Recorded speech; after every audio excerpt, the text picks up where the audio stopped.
You see, one of the hardest truths for a deeply feeling person, a super empath, is realizing that not everyone is built to meet love with the same depth, honesty, or courage. When you're someone who feels deeply, connects easily, and forgives quickly, you tend to believe that love is about openness, about letting them see everything: your fears, your tenderness, your devotion.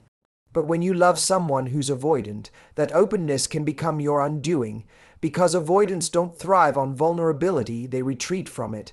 They don't step forward when they sense your heart, they step back. It's not because you're too much, it's because, to them, intimacy feels unsafe.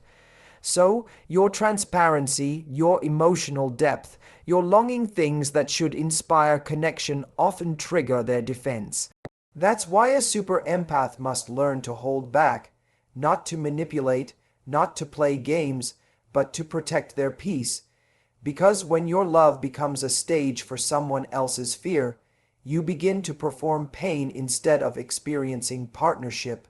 Hiding certain things doesn't make you fake, it makes you wise. You're not closing your heart, you're learning emotional boundaries, you're understanding that love isn't about losing yourself in someone's silence.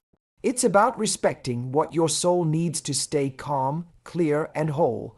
So if you're a super empath, someone who feels everything, gives everything, forgives everything, then it's time to learn that self-protection isn't coldness. It's clarity. You're not here to chase someone into loving you. You're here to build a space where love can feel safe for you. Sometimes silence speaks louder than confessions. Sometimes your restraint is more powerful than your reassurance. Because when you stop proving your love to someone who's afraid of it, you start proving something more important: that you can choose yourself. When you possess the gift of deep empathy, your natural instinct is to connect. You feel love intensely, and when you sense even a small spark of intimacy, you want to nurture it with your full heart. That's the beauty and the burden of being a super empath. You don't love halfway. You love completely, sincerely, and transparently. Yet when this depth is revealed too soon to someone with avoidant tendencies, it can create an imbalance. Avoidants don't perceive vulnerability the same way. Where you see openness as trust, they see exposure as danger. Your honesty, which to you feels safe, to them feels suffocating. Not because you're doing anything wrong, but because they haven't built the emotional structure to hold that kind of closeness. Revealing too much of your emotional world at once is like turning on a floodlight in a room where someone's eyes have just adjusted to the dark. They flinch, they retreat, and they need time to readjust, but in that moment, you might mistake their withdrawal for rejection. What's really happening is that your emotional intensity outpaces their comfort zone. They haven't yet earned the right to see everything you feel. They haven't yet developed the emotional maturity to hold your truth with care. And when you show your whole self before someone has shown their capacity to stay, you risk placing your vulnerability in unsteady hands. Emotional pacing isn't about hiding who you are. It's about respecting the rhythm of connection. Just as you wouldn't share your entire life story with a stranger on the first meeting, you shouldn't reveal the depths of your soul before someone has shown they can handle its weight. Every stage of a relationship deserves the appropriate dose of truth, not as a performance, but as protection. When you reveal your heart gradually, you give the other person space to absorb it, to process it, and to meet you there willingly rather than defensively. This doesn't mean being guarded or cold, it means being wise. You can still be authentic, but let your vulnerability unfold in layers. Let someone prove their emotional readiness before you hand them the keys to your inner world. When you share your feelings with patience, you invite curiosity instead of fear. You allow them to feel safe exploring your emotions at a pace that matches their capacity, and you give yourself the gift of watching their behavior over time to see whether their actions align with the connection you crave. A super empath's love is precious, but it must be paced. You have nothing to prove by giving it all away at once. True connection doesn't come from emotional exposure. It comes from emotional attunement, the quiet, mutual unfolding where both hearts learn to trust the timing of love. When you master that timing, you stop overwhelming others and start honoring yourself. When you have a heart that feels deeply, it's natural to crave reassurance. You want to know that your care is valued, your presence is wanted, and your love is reciprocated. For a super empath, reassurance is not about control. It's about safety.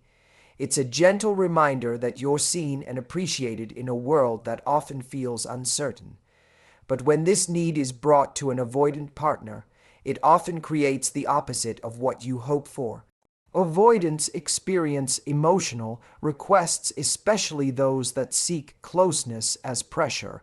What you see as a simple need for comfort, they can interpret as a demand for connection they're not yet ready to give. Avoidants are wired to protect themselves from emotional dependence. When they sense that someone needs them too much, even in healthy ways, their instinct is to pull away to regain a sense of control. So every time you reach for reassurance, do you still care about me? Are we okay? Did I do something wrong? It doesn't bring them closer. It quietly triggers their distance. You may start feeling confused because your tenderness keeps being met with silence or withdrawal. And soon your heart begins to question itself. Am I asking too much? Am I too emotional? The truth is, you're not too much. You're just asking the wrong person to give you what they're not equipped to provide consistently. The key lies in learning to self-regulate. When you stop seeking reassurance externally, you reclaim your emotional balance. You remind yourself that your worth doesn't depend on someone else's validation or availability. Each time you soothe your own insecurity, you strengthen your emotional independence. Instead of texting to check if they still care, take a deep breath and remember you are still lovable, even when someone else is quiet. Their distance is not a reflection of your value, it's a reflection of their fear. By hiding your need for reassurance, you aren't denying your emotions, you're redirecting them toward yourself. You start learning to anchor your peace internally rather than chasing it in someone else's response. The more grounded you become, the less reactive you feel when they withdraw. That calmness shifts the energy in the relationship.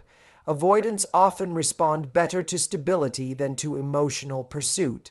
When they sense that you're not trying to pull them in, they begin to feel safer staying close.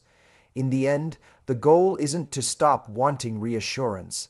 It's to stop depending on someone else to provide it.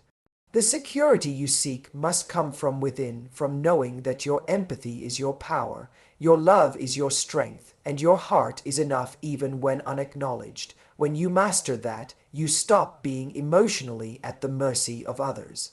You become your own comfort, your own anchor, and that inner steadiness becomes the foundation of every healthy connection that follows. One of the greatest strengths of a super empath is their ability to see beneath the surface.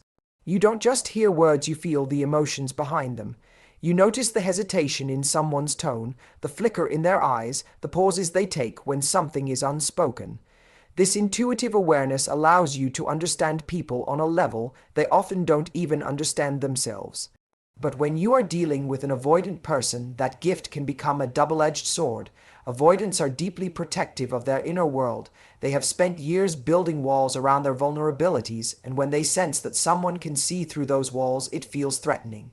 Your ability to see them, their fears, insecurities, and defenses can make them feel exposed, and exposure is something they're wired to avoid. To an avoidant, being understood too quickly feels like losing control.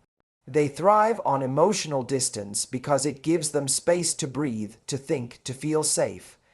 When you start finishing their emotional sentences, when you reflect back their pain or tell them what they're feeling before they're ready to admit it, they might retreat even further.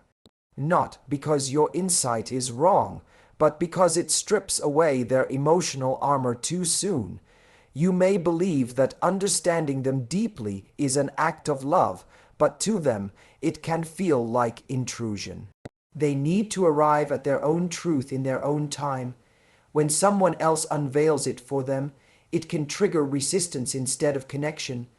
That's why sometimes silence is more powerful than empathy expressed.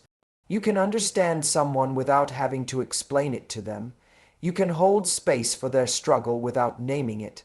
The art is in letting them feel seen without making them feel studied. Avoidants respond better when they sense emotional safety, not emotional analysis. The more you try to help them see themselves, the more they may retreat to protect their autonomy. The more you quietly hold space, the more likely they are to step forward on their own. It's important to remember that your understanding is your strength, but it doesn't always have to be revealed. You can use it as a silent guide rather than a spoken truth. When you observe without judgment, when you love without dissecting, you create a space where the avoidant can slowly lower their defenses. They begin to feel that you're not trying to fix or interpret them, you're simply there. And that sense of quiet acceptance is what helps them inch closer. Your gift of perception is meant to heal, not to overwhelm. Knowing when to use it and when to keep it gently tucked away is emotional intelligence in its highest form. You don't need to tell someone that you understand them. You just need to make them feel safe enough to be understood. One of the most beautiful qualities of a super empath is unwavering loyalty. When you love, you commit with your whole being. You see potential in others even when they can't see it in themselves. You stay when things get hard, you give when others withdraw, and you believe that consistency can heal distance. But when you are connected to someone with avoidant tendencies, this unconditional loyalty can become dangerous.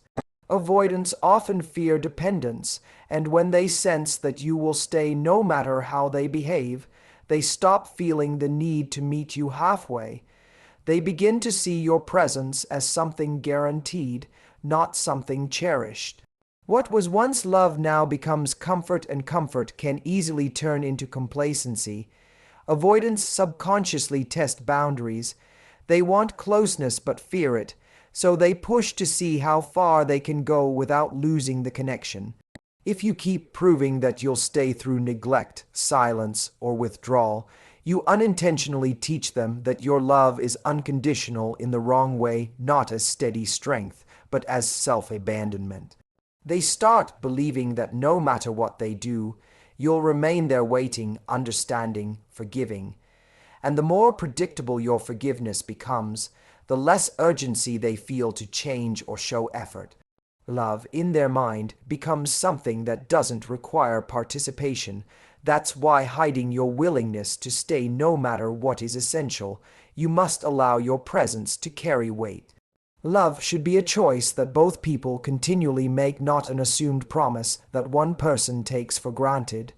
You can care deeply, but you must also make it clear through your actions and energy that your care has boundaries. Your empathy should be met with effort, your consistency with respect. When someone senses that you will walk away if your needs are ignored, they begin to understand the value of your presence. That awareness doesn't make love transactional, it makes it mutual. You're not withdrawing affection to punish, you're showing that love thrives where responsibility exists. You're reminding them that emotional connection is not built on rescue, but reciprocity. Every time you choose yourself in moments of neglect, you teach the other person what healthy love looks like. They may not always meet you there, but you'll never again lose yourself trying to be enough for someone who fears closeness. Your willingness to love is your gift, but your willingness to walk away is your strength. When you stop proving that you'll stay no matter what, you create space for someone to rise, to meet you, to choose you with intention. Because love, at its core, should not be about how much pain you can endure. One of the defining traits of a super empath is the instinct to heal. You see pain in others, and your heart immediately wants to soothe it. You notice the wounds behind their silence, the fear behind their distance, and you feel called to love them into wholeness. This is a beautiful gift, but in a relationship with an avoidant, it can become your undoing. Avoidants often live in quiet conflict with their own emotions. They crave closeness, yet fear dependence. They long for connection, yet run from vulnerability. When a super empath steps into their life, the natural urge is to help, to nurture, to repair, to show them that love is safe. But what begins as compassion can slowly turn into emotional labor that drains your energy and erodes your self-worth. The truth is, avoidants don't need to be healed, they need to choose healing. You cannot love someone into emotional readiness. You cannot pour light into a person who has chosen to keep their walls intact. Every time you try to fix what they refuse to face, you step out of your own emotional center and into their chaos. You start managing their feelings instead of honoring your own. Slowly, your peace becomes dependent on their progress, and that's where your empathy becomes a trap. You begin to measure your worth through how much you can repair, forgetting that love was never meant to be a rehabilitation project. Keeping your healing energy for yourself is not selfish, it's sacred. The same compassion you offer to others must first be poured inward. When you turn that energy toward your own healing, you stop chasing brokenness in others. You begin to attract balance instead of chaos. You no longer see someone's wounds as an invitation to prove your love. You start recognizing that the most powerful form of empathy is modeling what healing looks like, not sacrificing yourself to make it happen. With avoidance, every time you try to rescue them from their own emotional patterns, you unintentionally reinforce their avoidance. They learn that they don't need to face discomfort because you'll absorb it for them. The more you protect them from their pain, the less reason they have to confront it. True love doesn't shield people from their shadows. It challenges them to meet their own reflection. When you step back and focus on your peace, you give them the space to decide whether they want to grow or stay guarded. A super empath's love is transformative, but only when directed wisely. Your heart is meant to uplift, not to exhaust. Healing energy must circulate, it cannot only flow outward. When you reclaim that power and nurture your own soul first, you stop being a caretaker and start becoming a catalyst. You show through presence, not pressure, that real love begins with self-respect, and that peace, once protected, is the greatest act of compassion you can give. It should be about how deeply you can honor yourself while loving another. In the end, being a super empath is not about how much you can endure, but how wisely you can love. It's about learning that your depth is a gift, not a burden, and that protecting your heart doesn't make you distant, it makes you strong. When you set boundaries, pace your emotions, and honor your own peace, you turn love from a struggle into a sanctuary.